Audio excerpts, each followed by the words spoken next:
We are discussing attribute and domain. Attributes are the descriptive properties of each and every entity in an entity set. So, using this attribute, we usually hold multiple values against one entity. In the previous video, we have discussed what is entity and entity set. Please watch that one. This video is the continuation of the previous one. So, in the previous video, we have given this particular example that this is one entity set for student. So, that is a student entity. This is one student entity, this is another student entity. So, they are alike. So, it is forming one student entity set. So, this student entity is having this particular 4 against the attribute roll number, Humayun Kobir, this particular attribute against the student name, and this 21 against the attribute age. So, here we are having 3 attributes, role, name and age. So, these 3 are the attributes. So, attributes are descriptive properties possessed by each member of an entity set. Okay. Now, how many different types of attributes are there? Attributes mainly can be categorized into 5 different categories. The first category is the simple attribute. What is a simple attribute? In our ER diagram, which will be coming next in the next videos, we shall represent attribute within one ellipse. So, that notation we have used here, but all the details about different other symbols used in the ER diagram, we have discussed that one in the later video.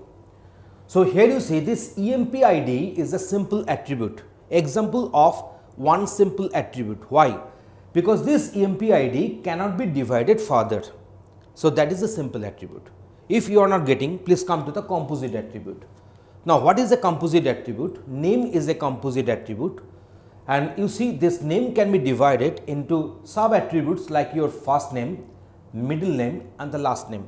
So, these are also attributes, and after splitting this name I am getting these attributes. So, that is why it is composite, but here this attribute is not getting splitted. So, that is why it is called simple attribute.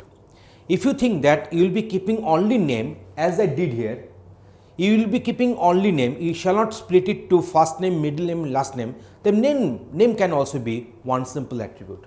So, it depends only upon the implementation. Now, we are going to discuss what is a single valued attribute. Single valued attribute can be given in one example as date of birth. A person cannot have more than one date of birth. So, that is why this DOB is one single valued attribute, because that attribute can contain only one value. On the other hand, if you go for the multi-valued attribute, then this employee email ID can be a good example of multi-valued attribute. And in ER diagram, we will be representing it using double ellipse. So, email ID, because one person can have multiple email ID and one corporate email ID, at least one personal email ID. So, a person can have multiple email IDs. So, that is why this email ID will be a good example of this multi-valued attribute. Now, the last one is the derived attribute, and this derived attribute will be denoted by dotted ellipse in ER diagram. So, age is a good example of your derived attribute, because if I know the date of birth, then subtracting it from the system's current date, I can calculate this age. So, there is no need to pass value from the external source. Using some internal calculation, using some business logic, I can find out this particular value of this attribute. So, age is a good example of derived attribute. For the other examples, you can go for employment length. So, that means for how many days one employee is working in an organization. So, that can easily be done by subtracting system date minus date of joining. So, employment length is also a good example of this derived attribute represented by dotted ellipse in ER diagram.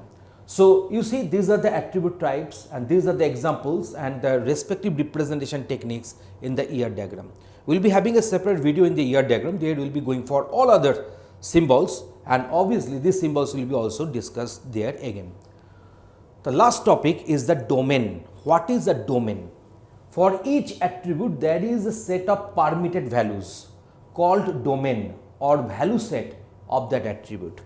So, domain is nothing but a set of values or pool of values from where we can pick up one value to instantiate one attribute. So it is a pool of values from where we can pick up one value to instantiate one attribute. So instantiation one attribute means you are just initializing that one, and for holding that particular attribute value, obviously during implementation it will occupy some memory space in the computer's memory. So that is our domain. As an example, we can consider that the domain of this roll number is of the type integer, domain of this name is of the type string, domain of this age of the type real if you allow the fractional part, otherwise it is integer. So similarly it is string, and this is not a string, because you might be got biased that domain means the data type, not like that. So let us suppose this particular library can have books from the subjects physics, chemistry, mathematics, biology and computer. Say 5 different subjects are there: physics, chemistry, mathematics, biology and computer. So 5 subjects are there. So this particular column, this particular attribute, that is the subject name, can get instantiated, can get initialized from any one of the values from the set of 5 values: physics, chemistry, mathematics, biology and computer science. So these 5 values, out of these 5 values, one value will be coming to instantiate this attribute, that is a book subject. So that is a domain. So we have discussed what is attribute, we have discussed what is a domain with the proper examples, and also different categories of attributes discussed in this particular session. Thanks for watching this video.